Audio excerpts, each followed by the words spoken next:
En esta presentación nos vamos a ocupar de otra de las palabras léxicas que ya hemos señalado, que es el verbo. El verbo, al igual que el resto de las palabras que se clasifican dentro de las palabras léxicas, puede ser analizado dentro de sus criterios morfológicos, sintácticos o semánticos. Desde el punto de vista morfológico, nosotros ya hemos visto en clases anteriores que el verbo es la clase de palabra que tiene mayor riqueza flexiva.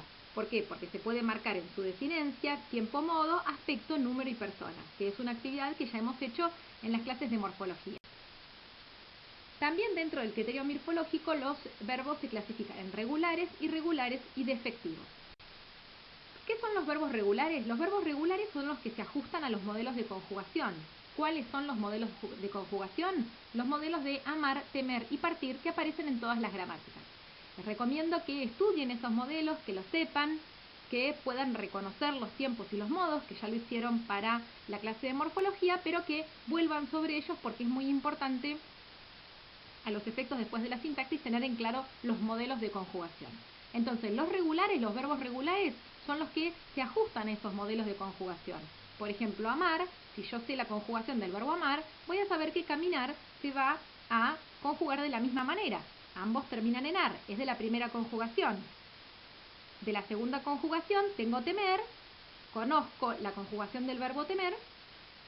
Entonces, si me dan para conjugar el verbo comer, también voy a saber cómo conjugarlo porque sigue exactamente la conjugación de temer. Lo mismo va a pasar con partir. Si yo conozco la conjugación de partir, que es la conjugación que está en el paradigma verbal modelo, voy a saber cómo conjugar salir porque salir termina en ir. Es decir, tengo los temas de la primera conjugación ar, segunda conjugación er, tercera conjugación ir. Los verbos regulares entonces son los que se ajustan a los modelos de amar, temer, partir. Los verbos irregulares, por el contrario, como su nombre lo indica, no se ajustan a los modelos de conjugación. Es decir, no se ajustan porque no siguen una regularidad en la conjugación. Un verbo irregular, por ejemplo, es hacer.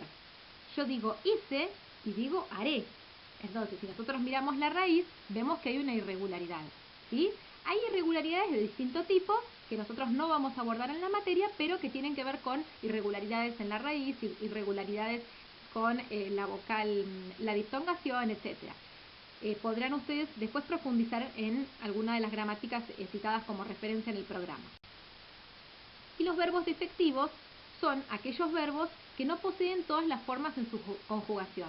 Quiere decir que si yo los voy a conjugar, no tienen todas las formas que tienen los verbos regulares, por ejemplo. En el caso de atañer, es un verbo que quizá no usemos mucho, pero solo se conjuga en la tercera persona del singular y de plural, y no tiene otras personas. Por eso se lo llama defectivo, porque les faltan algunas formas.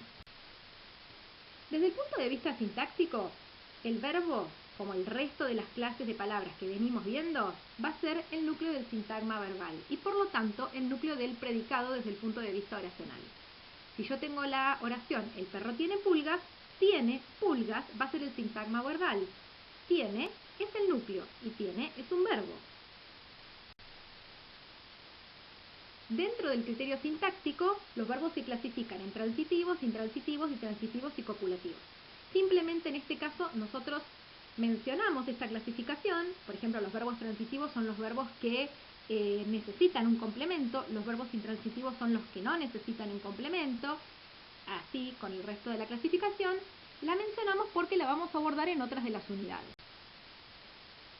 Como siempre, por último dejamos el criterio semántico y dentro del criterio semántico, que es un criterio al que dentro de la gramática no profundizamos, los verbos se clasifican en verbos de acción, verbos de proceso y verbos de estado.